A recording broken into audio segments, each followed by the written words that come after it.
Hey everybody, how's it going? Welcome to Who's Your Main. I am Anthony, one half of the Who's Your Main podcast. Go ahead and introduce yourself. I'm Jared, the other half, and I like the way you read us in. It's very clean, soothing, calm, even welcoming. We got a lot of things that happened throughout the week, including the Final Fantasy XIV keynote. We'll probably talk a little bit about that, but not very much. But I know you're still working through Red Dead. What's been going on with that? I feel like I haven't talked to you this week. You've been busy. Yeah, we're full on in football season, so I'm half in, half out, trying to juggle between the two. But yeah, I finally finished up Chapter 2. It took me 120 hours to beat Chapter 2 of Red Dead, and I'm finally in Chapter 3, ready to progress the story a little bit. Good. It has been incredible. The game is incredible. It's just so much fun. There's so many things to do. I'm really kind of like battling back and forth trying to place this game, and there were moments where I was like, is this better than Fallout for me? And I really had to fight that idea back and forth of whether I liked this game more than Fallout. It's just been so fun. The story mode, I've intentionally not talked about the story mode on the podcast because I don't want to spoil anything. I don't want to ruin anything. I'm sure this game has been spoiled for most people. Mm-hmm. But there's just so many things in this game where like the dialogue between the characters, I think, is what makes it for me. Like coming back to camp, and if you haven't been back in a long time, the way that everybody treats you is just so unique and special, and it makes you really feel the personality for each one of those characters. And then on top of that, they all have their own personal quests that they want you to do that are on top of all of the other things that you're doing. It's been really fun. It's been really fun. And then, like I said, I started Chapter 3, and that has both locked off some of the map and also opened up some of the other parts of the map. And so that's been really fun too, is just kind of focusing on a different area rather than the starting area. You just beat Chapter 2, you said? At 120? Yeah, 2 out of 6. Oh, yeah. 6? Yeah. What is that? This is it's like a third of the game. 580. You have 580 hours total. That's what you'll have at the end, right? Yeah, that'll be somewhere around there. Yeah. I was just talking about how it like takes me extra time to get through fucking games, and I feel like it's very frustrating to the people who play. If I'm playing a game at the same time as somebody, and they're like, "Oh my god, can you just move on? For the love of God!" I want to get the black belt, so I gotta stay here and do this 20-hour quest. You know, it took me 10 years to play this game. I'm sure another fucking 300 hours isn't gonna hurt.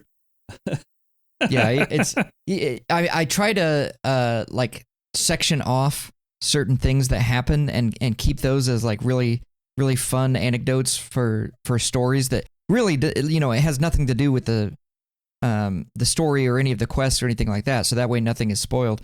But I was doing the bandit challenges, and I was streaming in the Final Fantasy group Discord, and Foxy and Dren were watching, and it's kind of like, I've been talking about on the podcast about how I'm playing as a good guy and I'm doing all of these things, but in order to do the bandit challenges, you have to do lawbreaker tasks. And so, it was like one of them was like amass a $250 bounty, and they're watching me play, and I'm sitting there like going in and shooting people and stealing carriages and robbing stuff, and they're like, "You're playing as a good guy?" And I was like, "Well, yes, but not right now." Black hat. Yeah. I need that. Well, and I went to rob these. I was at the train station. I was robbing these people, firing my gun off. I wasn't trying to kill anybody. I was just trying to create a disturbance. And the 4 people playing dominoes were like, "Hey, keep it down over there, mister. I'm playing dominoes over here." And they did not get up from their game, did not move. And so I pulled my gun out and shot at their table. And then, of course, they all get up and disperse and run. It's like, come on, guys. I'm trying to be intimidating here so I can get my bandit challenges done. What are we doing? My favorite is you punched that guy that was at the domino table, and he fell down. He knocked your hat off, too. And you pick your hat up, and he picks up his, and he just starts walking off, and you're like, "Go tell the cops." And he was like, And then you shot in the air and he ran off and you're like, okay. And then you left and then you came back and those same guys were still sitting at the table playing fucking dominoes. You were like, oh, hell, you better not be. They could not have cared less. Like any other time, if there's a witness, everybody jumps on a horse, they take off running, and they're like, I'm telling the cops, you'll never be able to catch me, John Marston. Yeah. And or Arthur Morgan, and it's like, okay, here I go. And these guys were like, can you piss off? We're in the middle of a really heated game. And you're kind of harshing the vibes here a little bit. I'm like, harshing the vibes? I've got a $250 bounty. I'm a killer. You're rooting this for us. I'll have you know, mister. I'm a killer. I'll kill you. I think, didn't you end up killing him? Well, that's up for debate. You were just like, I'm tired of you boys playing dominoes. Yeah, that was pretty funny. Well, while you're playing that, I've been finally trying to sink my teeth all the way the rest of the way into the YS, the game series, RPG series. I have the 8th one. I've not played any of the other ones. I have no idea how they all coincide or if they're a continuation or anything. And I've been enjoying it. The story is incredible. I don't think there's been one bad song that I've heard. They're all, at least, they're like, hey, that's a good song too. Holy fuck. And I don't know, but the gameplay would probably be very fun if I was good at it. But I'm not good. You have to do this flash move or flash guard. So you push you push one of the buttons, and then that causes you to maybe do a flash guard, and then you can do like increased stuff. I don't remember. Because I never am able to do it when I'm supposed to. Or you can push the dodge button, which is also the run button. And the flash guard button is also like you hold it down to do your special attacks. Well, when I push the dodge button, I always miss. I never get the flash move. And the flash guard, I get it sometimes, probably from luck. And I'm like 30 fucking hours into this game. I'm just so bad at this mechanic. It's so frustrating. I'm just like, wow, man, like, I can play other games, but I can't fucking play this game for some reason. Like, it's fun, and I love everything about it. I'm just really bad at this one mechanic that is also the most important combat mechanic. You were streaming it the other night. First of all, like you said, the music is incredible. It's like this blend of very high tempo, I don't even know what you would call it, like electric rock type of stuff. Mm-hmm. It's really good music. But you were facing these giant like hippopotamus enemies, and they were like, okay, I'm getting ready to attack. All you got to do is parry. And then you were just like, whack, whack, whack, whack, whack, whack, whack, and trying to bap them in the head. And they're like, no, that's wrong. Now, okay, here we go. We're going to do it again. Here it comes. Whack, whack, whack, whack, whack, whack, whack. My fucking T-ball coach is fucking pitching it in or whatever coach's pitch. He's like, all right, here comes the ball. And I just fucking miss and throw the bat at him. I missed. I didn't realize that baseball was a parry sport. This is fucking bullshit. Yeah. This is horrible. I hate baseball now. I hate it. We're losing. I was cracking up. I think you were the one that said that. Were you the one that said that baseball was a parry sport? Yeah, baseball is the ultimate parry sport. Yeah. And I was like, oh, fuck, no wonder I hate baseball. Son of a bitch. Yeah, so I'm really bad at that. I'm not that far in it, which is also crazy because I'm in like chapter 3 or 4 or something, which is also a 6-chapter game. And I guess like 50% of the game is just the last chapter. Wow. Yeah, okay, great. So I'm not even 50% in, and I've just like been dicking around. I was like, oh shit, I need to step on the fucking gas here. So yeah, every single area that I come to is just like, oh my god, there's a new enemy. And then they're like, all right, I'm about to hit you. Bap! Fucking roll across the fucking screen. I'm like, get up, Adol, get up. Well, and that was the other thing. I love that. You know, you can tell that you and I are older gamers now because we have absolutely no connection to the main character. He's like this shy, obtuse, like doesn't know how to talk to these women that are throwing themselves at are throwing themselves at Yeah. him. And then you and I are sitting there watching the cutscenes, and these two guys show up, and we instantly connect with them. There's the aura farming guy on the cliff who's pointing his gun, and it's like, don't worry, guys, I'll kill the dinosaur. And then, like, immediately the kill gets stolen by this giant monk strongman who just comes in and bashes him. And it's like, that's us. Found us. Love him much. Lots. Luckily, Hummel is on your team, the guy with the gun. Oh, good. He's really fucking cool. Dogi, it was the other guy, or Dogi, I think is his name. I was talking to my friend Sue, who was the one that turned me on to this series. And he says you get to play as Dogi, I think in 7. So the prior one. I was like, oh, why didn't you let me play that one first? But I really like Sahad. He's like a dad character, but then he's like a fisherman. And he has like a big fucking, well, he starts out with like a broken anchor as his weapon that he uses with one fucking hand. Like, this guy is a fucking monster. And then it turns to like a war club once you get the blacksmith hottie. But yeah, Adel's like 21 in this game, the main character. So he's super young. Of course, we don't really fucking resonate with him anymore. We're too old. Yep. Yeah, we've had this conversation before where it's like, I don't want to watch another shonen. I don't want to watch another tournament arc. I don't want to watch the hero's journey of this young man overcoming adversity and now he saves the world. I've seen that a million times before. You know, that's for somebody else. That can be for the younger generation. I'm happy for you. Mm-hmm. I do not care. I don't want to watch you fumble through a relationship and it's like, oh, will they or won't they? Yeah. Or like, are they going to kiss? Are they going to smooch? Don't care. Do not care. Pass. Hard pass. Let's see. I don't know how. Hummel's only 24 as well. That was the guy that you really liked. Yeah. The Sahad guy is 41. No wonder I like get along and understand him. I'm like, dude, I just like him. He's just so cool. Yeah, I don't know. It's been a really awesome game. I don't know if I'll pursue the other ones just because I'm so bad at the gameplay, but I probably should. I feel like every JRPG I come across, I want to know it because I love that genre so much. But I'm super bad at this, like 2010 style games where they're like, and then you gotta push the button at the right time or you get hit in the fucking face. I'm like, can I just like block it or something? Mm-mm. They're like, nah. No. Well, and I think that speaks to just how far we've come in video games where it's like back then everything was punishing. And if it was punishing, that meant it was good and it was fun, you know, and now it's like, now that we have all of these accessibility options and you can tailor make a game to what you like and what you want, that's the only way to play now. You know, we've talked about how we want a controller that has back buttons, that's comfortable and all of this stuff.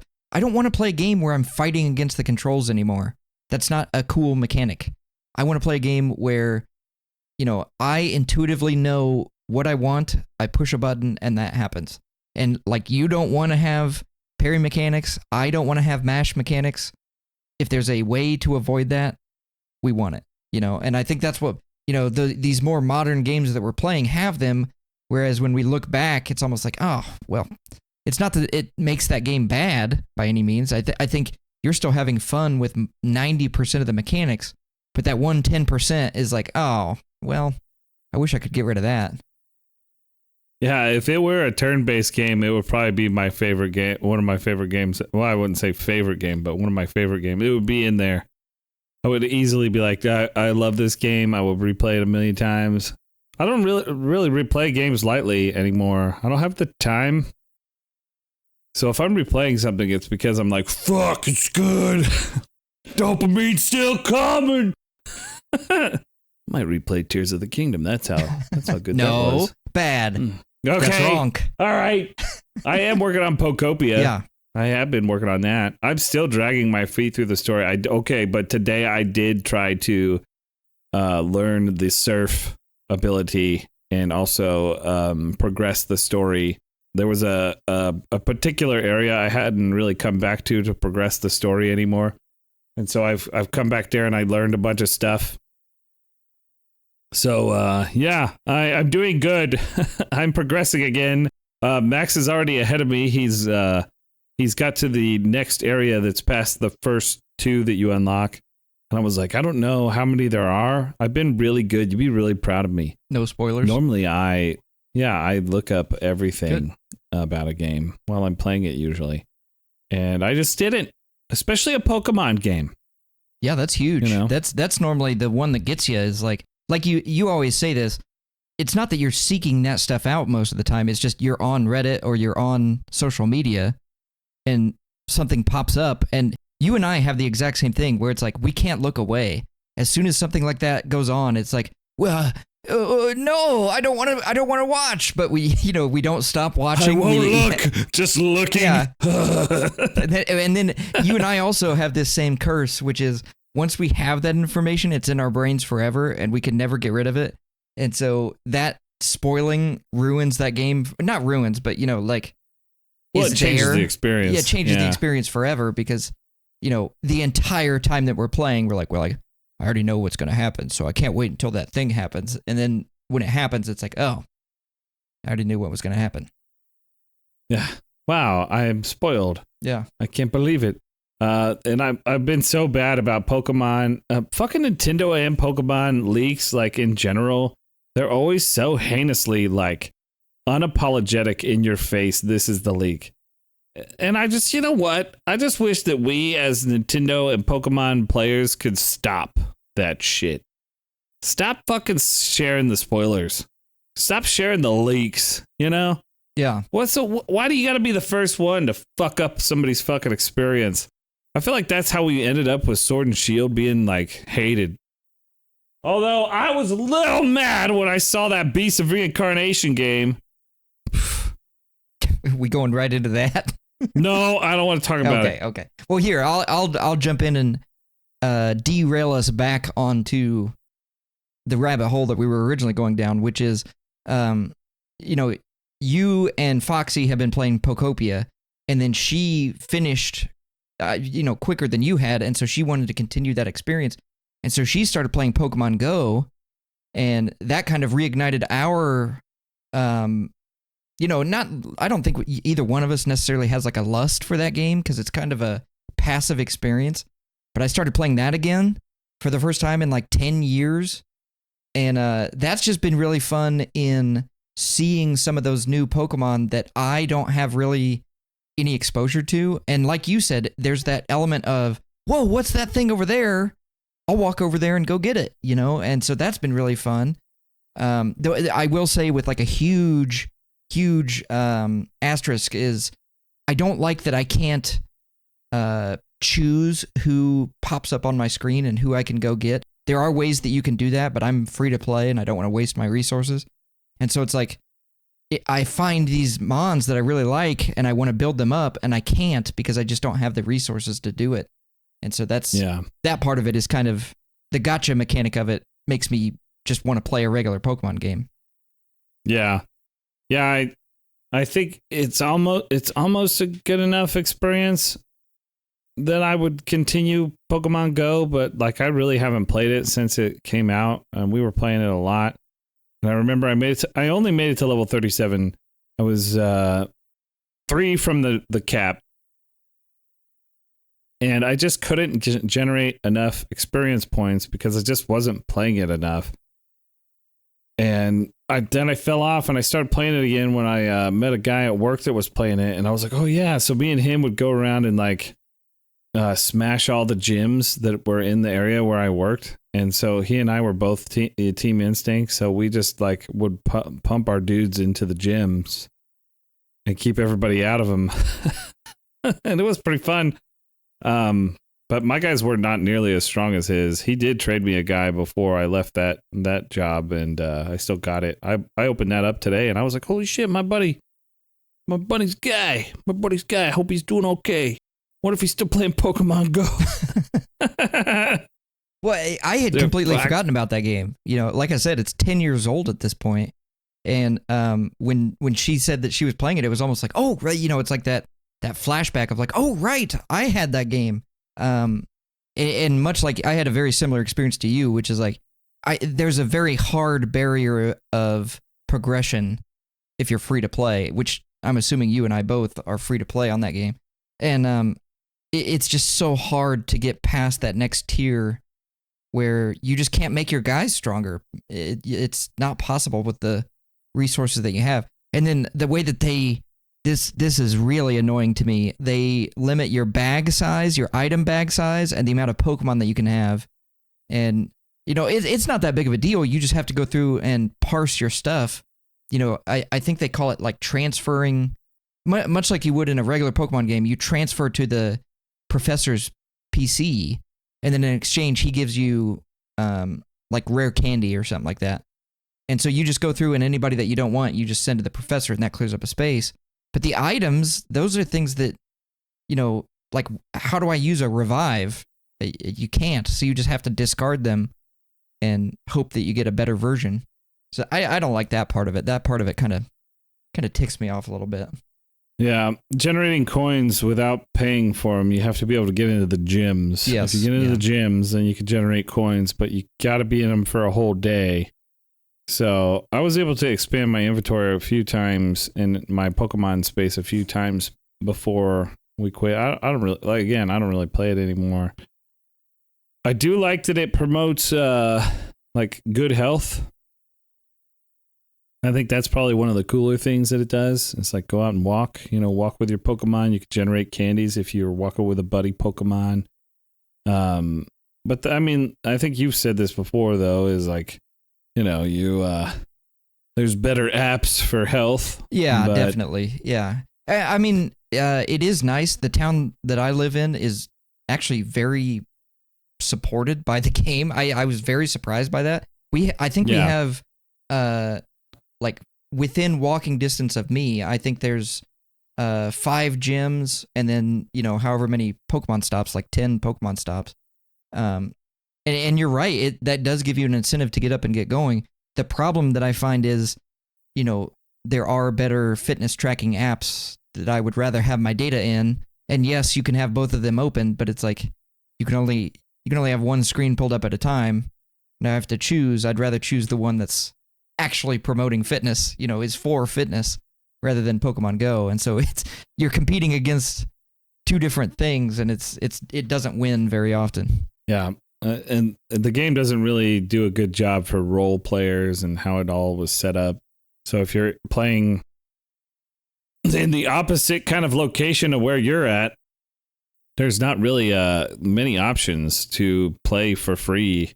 You end up having to pay money, I feel like, in the end, if you're really active in the game, but you're a role player. But I don't know. It's a cool game. I like Pokemon. Yeah, it's just more Pokemon. I feel like the same thing applies to this as to all games in this mobile genre. You and I just don't really play them. We just don't care to play them. I'm sure they're fun. I'm sure people like them, but you and I are like, eh. Exactly. Like I said, it's like, as long as, like you and Foxy and our friends are playing it, sure, I'll jump on there and play. That's fine.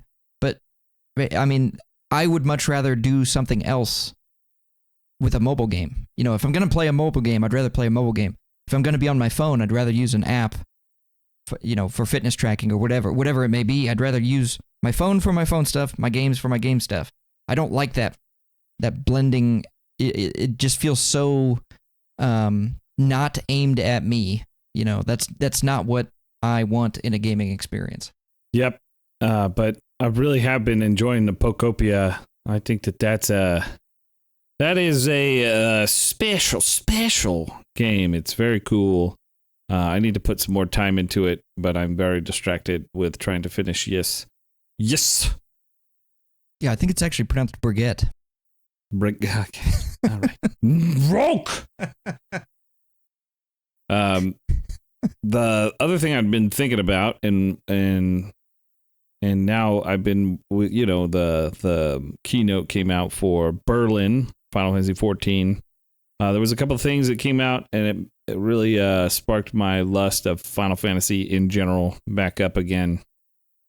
They announced one of the new classes, which was really cool, the Bastion. And I was like, Bastion, you okay? That's You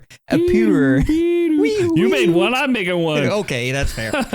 The one that I saw that got me to pop was on Twitter. Somebody was posting like, I don't think they thought this class through for Lalafels, and it was the two giant shields from the trailer, and then the Lalafell was like dangling in between him with his feet. In between them? Yeah, swinging his feet in between him. It's amazing how quickly people draw things after they come out. They'll be like, fucking a few hours later, they're like, look, I made this fucking amazing meme. The hell? You were just like sitting on that?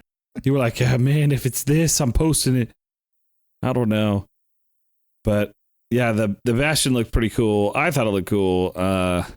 Again, I stopped looking at fucking people's reactions. I feel like it taints my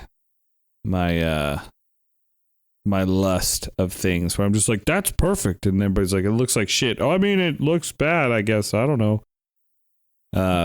There was that. They had a Final Fantasy VII crossover marked for it. That'll be really cool. Definitely will engage in that. I don't know if I'll do the savage or harder modes of those. It depends on the rewards. Let me tell you, if you can get a fucking Buster Sword, I mean, ooh, that might get me back. Okay. I might be back if they're doing that. So, I'll be interested to see what they do with that. The other thing is so funny. I feel like the things that we grew up on are just like in 14 right now. So it's like, here's Final Fantasy VII. Here's Evangelion. Hello? Yeah. Why would you put yourself through that? Why are you doing that? No. And B, no. and B, okay, yeah, I'm in. My brand. Yeah. I was like fucking excited. And then my friends were watching Evangelion and they were talking to me about it. I was like, I love this day. This is so great. And then Drin was playing Final Fantasy VII Remake for the first time. I was fucking locked in. I was like, I stopped doing everything I was doing and raced over to Discord because I saw he was streaming it, and I was like, load it, load up, let me watch. How many times did you beat this game? That's not important right now. What's important is I'm watching you. Yeah, look away, son, look away. I would play through it again, but I have my list is very long of things I need to do. Gee, yeah. I was very tempted to hit the download button and start playing it alongside him. Well, you just do what I do, which is, I have that hard, fast rule of I'm never going to retouch a game if I've already got the platinum on it. So I'll just buy a new copy of the game and I'll start a new trophy list with the same game. And after all, why shouldn't I? Yeah, they got European editions, don't they? Yeah, well. Speaking of Evangelion's crossovers, the one that I thought was the weirdest was the Sonic Cross Worlds Racing. Yeah. Shinji, get in the fucking cart! That's been said to death, probably, but I don't care. I thought it was so funny. Well, there was like Evangelion Burger King crossover or something like that. Yeah. It's like, what do we do? What world are we living in? Why is this suddenly... I'm for it. I'm here. I'll do it. But yeah, it's very confusing. It's so fucking insane. That was actually why one of my friends watched the first episode recently. There was a younger guy who was like, oh, they put out this fucking Evangelion. Oh, it was KFC. That's what it was. This, Evangelion sandwich. And he's like, so I watched the first episodes of Evangelion and I could stream it, if you guys want to watch it with me. I'm like, bro, what? I'm not trying to get clinical depression with you. Do not. You were posting that list of like, oh yeah, if you like this, then you should watch Devilman Crybaby and you should watch Grave of the Fireflies. I did not Do not watch those movies. I didn't say watch Grave of the Fireflies. I said don't watch. I said that if you like Evangelion, you probably would like Devilman because, no one likes those it was kind of based on it. You shut up. I don't like. Okay. Now listen. I love Devilman, okay? And I love Evangelion. Yeah. And I love Fist of the North Star. I remember you told me to watch Devilman, and you're like, you're going to like it. I did not. You told me. I did not say that. You told me to watch it, and you're like, you're going to love this. You're going to love the main character. Watch this. And I got 3 episodes in, and there was a scene that was so graphic and shook me, I turned it off. And I had to take like a week break before I came back to it. And I was like, oh, did boy. you really? I can't even. Why did I tell you to watch that? I don't remember that. Because there's that scene. Well, I don't know if this is spoilers or not, but there's that opening scene where they're having the rave, and we kept sending it. We kept sending it back and forth as like a meme, and you were like, "You need to watch where this is from."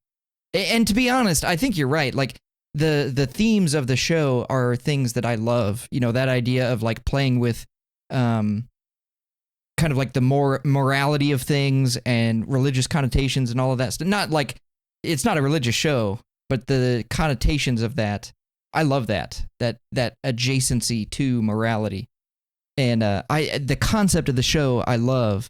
The content of the show makes me sick to my stomach. Yeah, there's some pretty fucked up things that happen in that. There's fucked up things that happen. I think I'm attracted to that kind of stuff. Yeah. Because some of my favorite animes are just like the really gory ones, I feel like, and then I'm like, oh yeah, maybe I shouldn't tell people about that.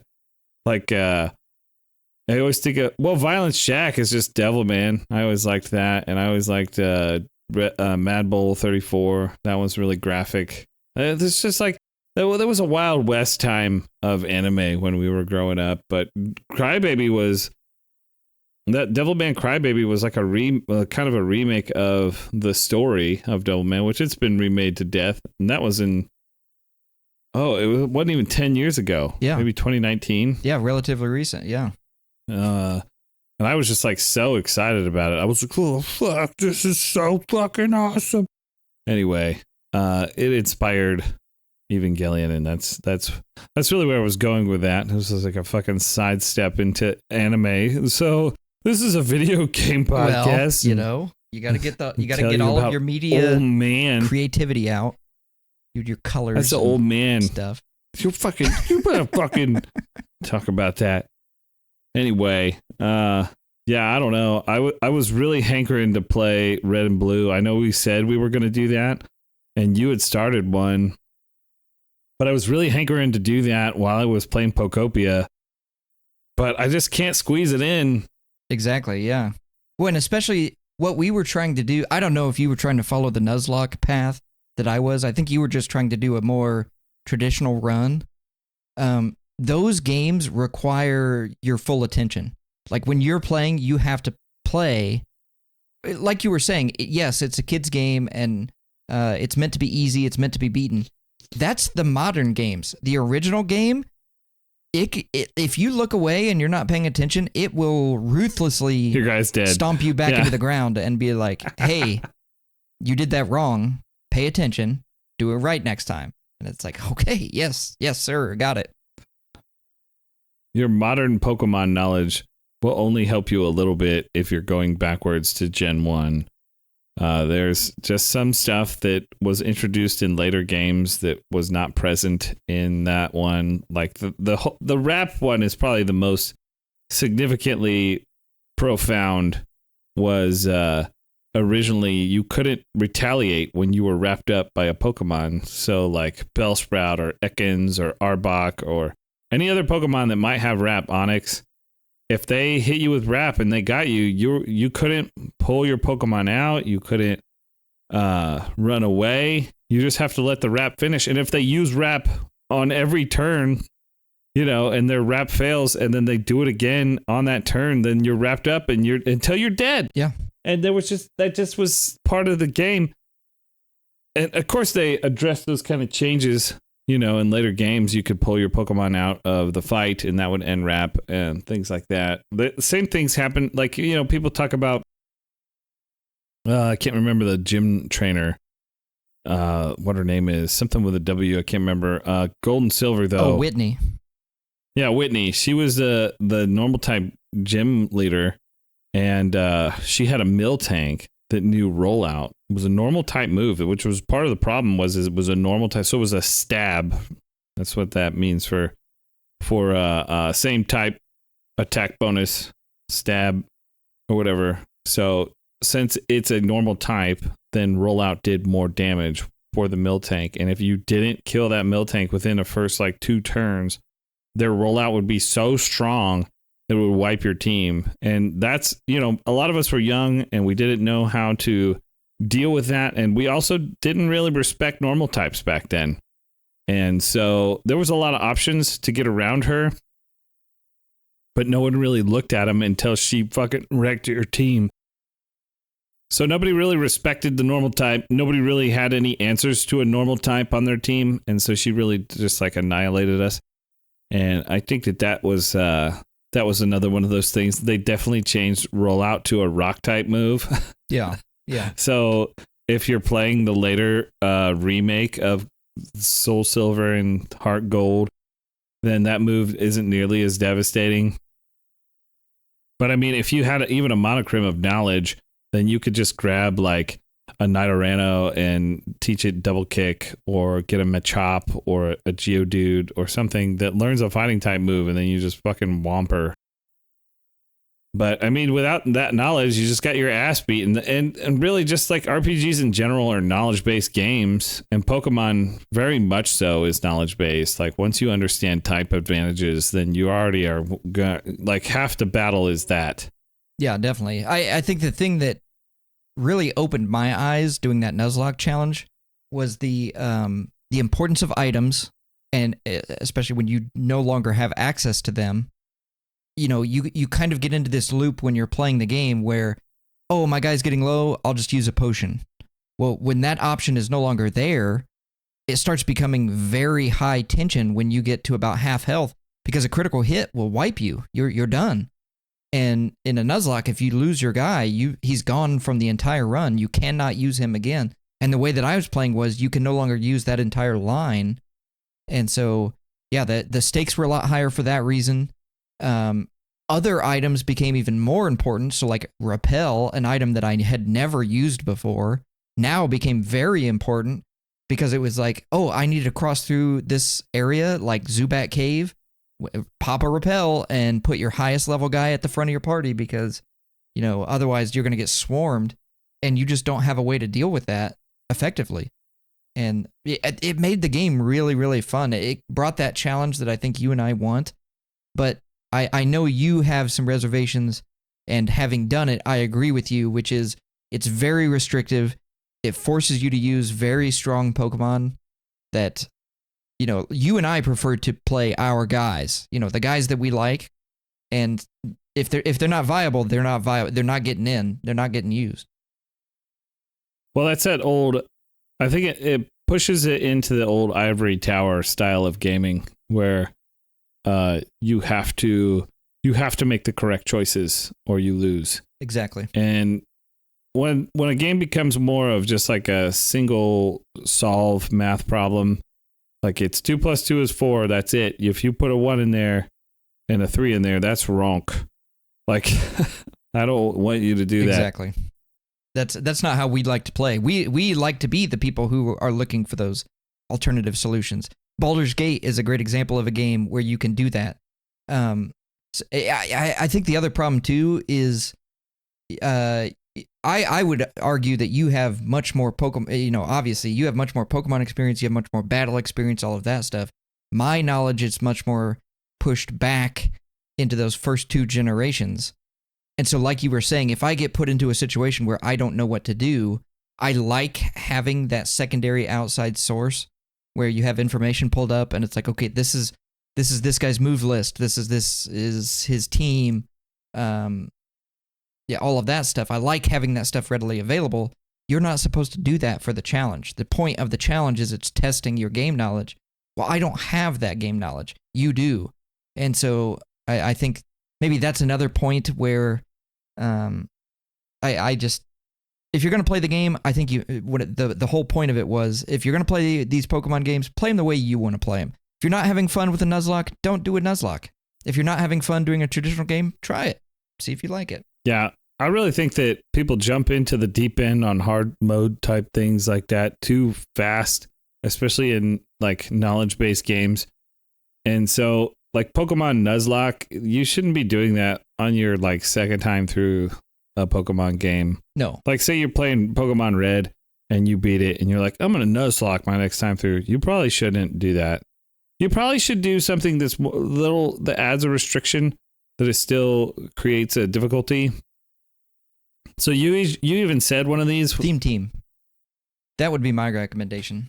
theme team, I would also take the knockdown difficulty, which is how I usually play, where I don't use healing items during any like trainer battle. So like even if they knock out my guy, he's knocked out for the fight. And so it's very easy to lose when you no longer have a healing option. But your opponent doesn't use them, so I'm just like honor based, you know? Like, I'm gonna beat you. Oh shit, Sure, you yeah. took out the guy that has the weakness to your whole team. I might still lose now. And so you might end up losing. I've done that. The other thing you can do is you can just like not evolve a Pokemon to its final form. So like maybe let it evolve to its second form, but not its final form. Because that just increases how much like stat bonuses they get and move pool increases when they evolve. They might get a better ability if they're playing a generation that has abilities.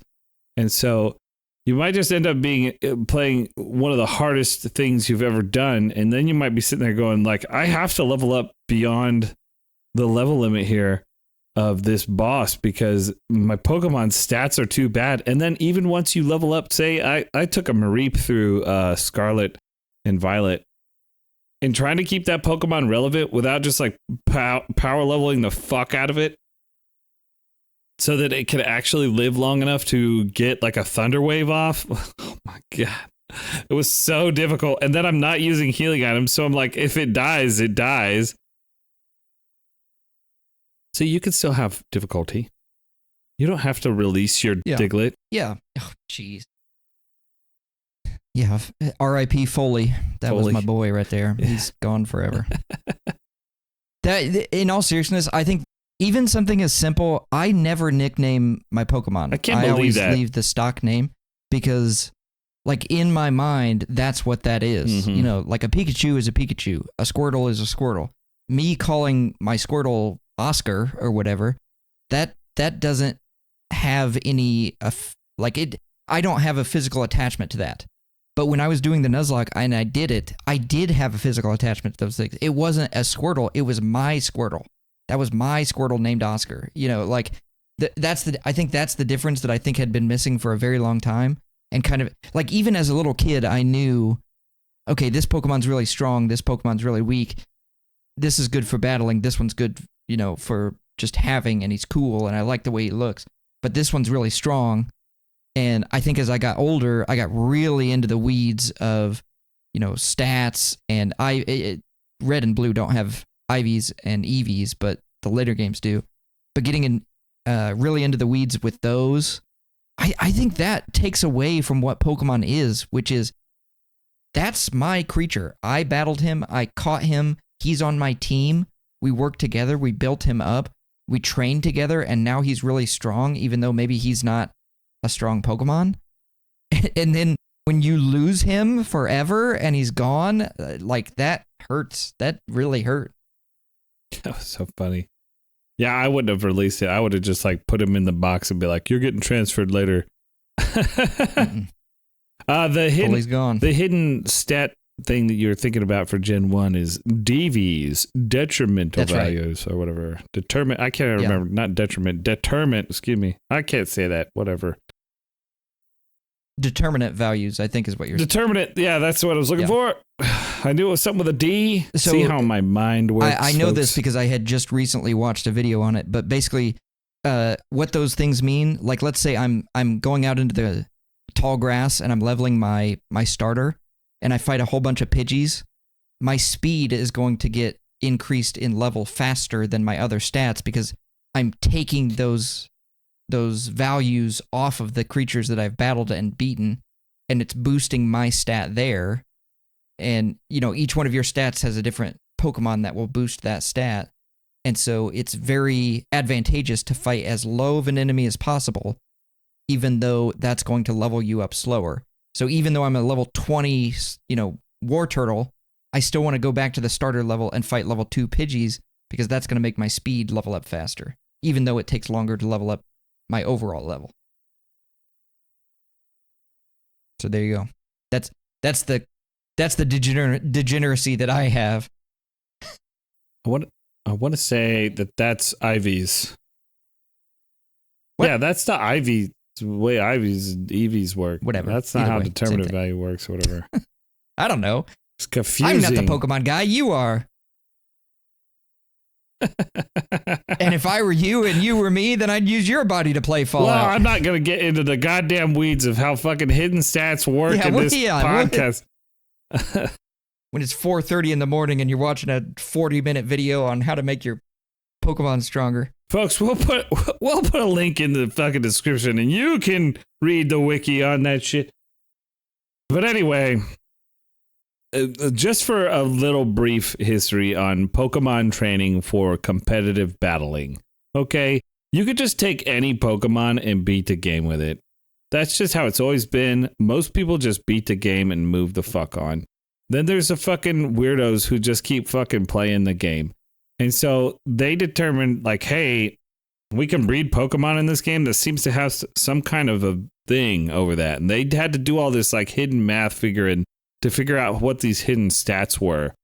And this happened really around Generation 3. Okay, that's when we could breed them in 2, but 3 was where everybody was really like, that's like when Smogon started. Anyway, so back in the day, you had to do what Anthony was talking about, where you would have to fight certain Pokemon to raise certain IVs and EVs. Well, EVs is what I'm talking about. IVs are the ones that are determined at the birth of the Pokemon. Or when they hatch, excuse me, there's no birth, no live birth. All Pokemon are hatched. Anyway, so the EVs were determined by this way, and that means effort value. And then you have all these stats. And then so what you would do is you would erase that Pokemon's EVs either by breeding one, so you knew all the EVs were at 0, or I think then you could use a berry to erase the EV.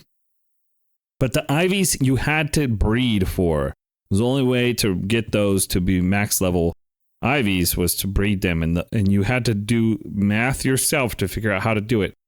So competitive battling was really for a niche community, and that's what started the whole Pokemon hacking and creating PKHex and like people hacking to create teams so that they could battle without having to do hundreds of hours of grinding, breeding, whatever. And so years and years have gone by with each and every single iteration of Pokemon. That barrier of entry into battling has been diminished. So now that we're in Scarlet and Violet, there's so many ways to take a Pokemon and turn it into a fucking badass. Like very quickly, once you reach endgame, you do some raids, you get some items, and those items allow you to take that Pokemon that you took through the game and turn it into a competitive high-level badass. Now, it goes even further beyond that now. And we've always had Pokemon Showdown. It was a fan-run battle place. But now we have the fucking we have the Champions game, which is free to play. If you want to battle, you can just go battle on that. I think it's on mobile. I can't remember. But I mean, it's still not as robust as Showdown, but it's getting there. So, I mean, the difference between Showdown and Champions is you have, really nice looking graphics. Showdown is just like, here's what your Pokemon looks like, and it moves up and down when its attack goes off. But you can really get into the weeds of Pokemon battling. It's a very intricate and very difficult to understand sometimes. I'm not very good at it, but I know people who are. Does that count? Pokemon's a sport. Okay? Yeah, well, you said it's a competitive game. It's a sports game. Yeah. One thing I wanted to... I had this like epiphany when I was playing Pokemon Go, and I 100% think they should add this to the modern games. This is very much a PKHex Smogon type of change that I think would make Pokemon better. Is like if I catch a Pokemon, let's say I go out into the wild and I catch a Rattata, and I have him. There's all of these different things that you can get. And maybe this is just in Pokemon Go. I don't know. I haven't played the new the modern generation of Pokemon games. But, like a Pokemon can be shiny, it can be extra small, it can be extra large, it can have a unique variant, which is a regional variant. All of these different visual things that are not tied to those separate, values that you were talking about, the EVs, the IVs, a Pokemon's raw stats. Those things are separate. And so there's kind of this disconnect where it's like, oh, well, I really like this one because it looks this certain way. He has a funky hat, or he's a shiny, or whatever. He's got this thing that I want him to have, but that one over there has better stats. So I'm going to use the one with better stats. Why is there not an option? Once I have caught the shiny, once I have caught the extra large version, once I have caught the version that has a leather jacket, let me put it on every single one of those Pokemon that I catch, so that when I get the one that I want to keep and I want to battle with, he has all of the things that I want. Just put that in the game already. Why do I have to catch 6 different ones that all have different things, and none of them are the one thing that I want them all to have? Yeah, I think for battling's sake, that's what they should do. But for just playing an RPG, kind of want to have a little bit of something to grind for and shoot for. I think that's why they made it so you couldn't grow berries anymore. Because people like me were just fucking growing 999 of every berry, and then you never had to buy healing items again. Yeah. We are the problem. You and I are the sickos. Well, I don't know. If you're interested in fucking us talking about Pokemon battling, then please comment down below. Yeah, we'll share our replays of us playing Pokemon Stadium for the Nintendo 64. Watch me get my ass kicked online. I have seen those videos of people posting that stuff. That is fascinating to me. The world of Pokemon is like playing chess, and I love that. I love the idea of that, but I am terrible at it, and I don't like my guys losing, and then you have to start all over again and restart that whole process of breeding and all of that stuff. I like watching it. I don't like doing it. We were talking about Ditto today because he's the star. It is the star of Pokopia. And one of my favorite teams that I used in online battling in Sword and Shield had an imposter Ditto. It was like a revenge killer who would just come in if I was losing, essentially. And it was just a 3-man team. I used a Meowstic to set up some barriers, and then Berserker would come out, Swords Dance, and just start iron heading away. So basically, a typical tactic of me, just try to bulk up and then just smash through, right? And so when that didn't work and they got set up and they were going to kill me, then I would throw out, after they kill my Berserker, then I would throw out my Ditto with Imposter, and I would just hit them with their own pimp, and then I would win. Good. A good strategy. It worked way too many times, I feel like. I probably should have tried to take that team as far as it would go. But I feel like that's also one of those things where it's just like, it was only working because people were just like, what the fuck? I've said this 1,000 times. Get this guy out of here. There's 2 ways to win. You're either better than somebody or you're different than what they're used to. You know what I mean? Like if 2 people are doing the exact same thing, the better person wins. If one person is doing something that the other person has never seen before, that person can win just based off of that. And I 100% agree with you. I think you were winning games because people see that and they're like, what the heck? A Ditto? What are you going to do with that? And then it's like, oh no, stop. He's killing me. I'll never forget that fucking Gyarados that was beating the shit out of, killed Meowstic, killed fucking Berserker, and I was like, oh yeah? And then I took his Gyarados and I'll use your body to take you out. And then I killed his whole team and he was just like, what the fuck? I'm surprised I didn't get some kind of a message. I don't even know how you would message me, but anyway. Okay. That's enough of that. Okay. We need to get out of here. Let the folks go so we can go play some video games. Yeah, I got to play some Red Dead. I got to get out of chapter 3. Okay. Well, see ya.